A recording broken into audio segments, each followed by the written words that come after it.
Wow. You're watching Garrard, McClendon live. African American men on campus are few.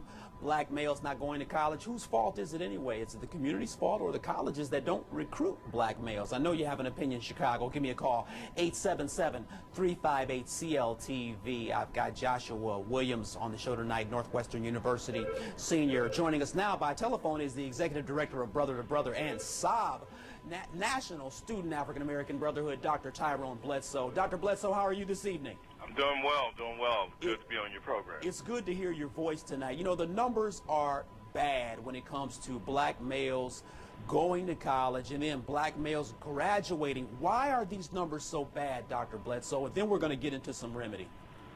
Well, I think that there's a number of reasons. You know, I always talk about what I consider the big three issues that come out of much of my research. And that is for, particularly when we're talking about young men of color, and particularly black males who are not finished in high school, that there's a community responsibility, a family responsibility, and an educational institutional responsibility. So I think that there's dysfunctionality in those three major components, and that's certainly having an impact, a devastating systemic impact on our young men. Okay, you used the word systemic. I'm glad you went there, because with the young man from Northwestern, we were talking about some of the profiling that takes place, and thank God he has made it to his senior year. He'll be graduating shortly. But let's look at colleges and their recruiting methods, Dr. Bledsoe. It seems like they'll recruit a black male for athletic ability until the cows come home. But when it comes to recruiting a black male for academic reasons, we don't necessarily see that. Is that a systemic problem as well? Oh, without a doubt. And I think you'll find the Schott Foundation, based out of Boston, Massachusetts, yes. Dr. John Jackson is the president and CEO.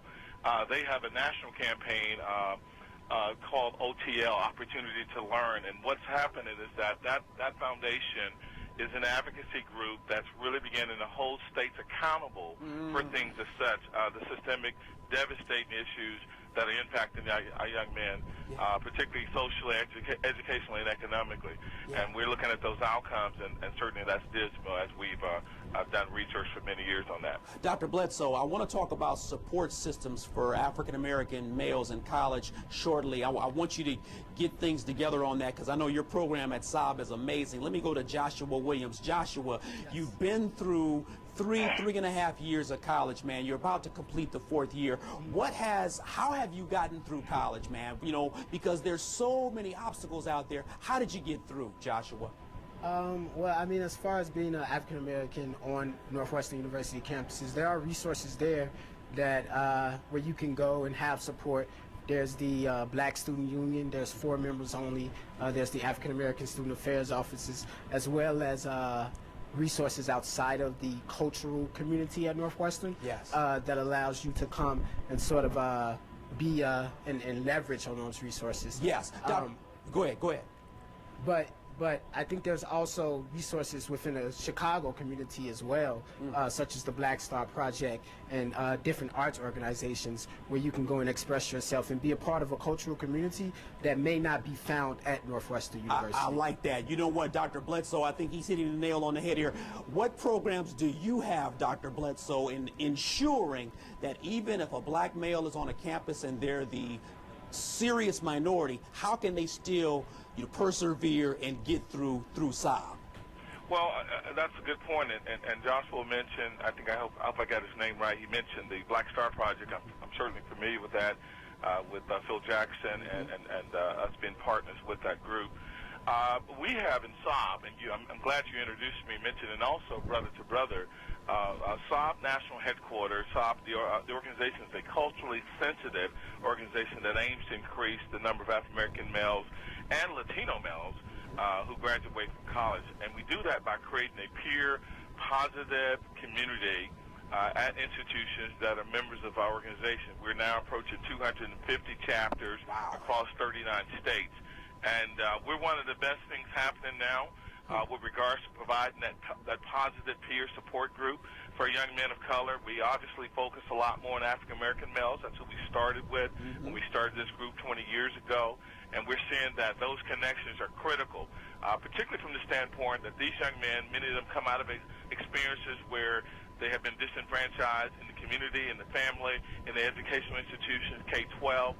And so they're looking for this love, they're looking for this validation, this sense of belongingness, and we create that experience in SAAB. And you gravitate towards the sense of love and sense of belongingness, whether it be a street gang, whether it be a hobby club, or whether it be school. And so as long as those positive images are put out there for school, it's always a way to attract black males. Dr. Bledsoe, where can we reach you on the internet, and where can we reach you at the next conference? The next conference is coming up in March 26th through the 28th. We'll be in Indianapolis, Indiana. Our SAAB chapter at IUPUI University will be hosting that national conference for us, March 2010. It's on our website. Our website is www.saab, S-A-A-B, national, the full word, no space, saabnational.org. All of the information about our conferences and future conferences can be found on our website, in addition to how one might start a SAAB chapter and also learning about our success and impact so far. Wow.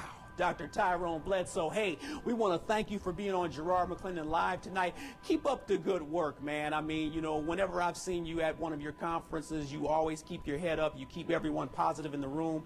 And I thank God for what you're doing for young black men. You have a good evening now. Yes, sir. Thanks so much for the opportunity. All right. Take care. Joshua, hold tight, man. I got one or two more questions to ask you after break.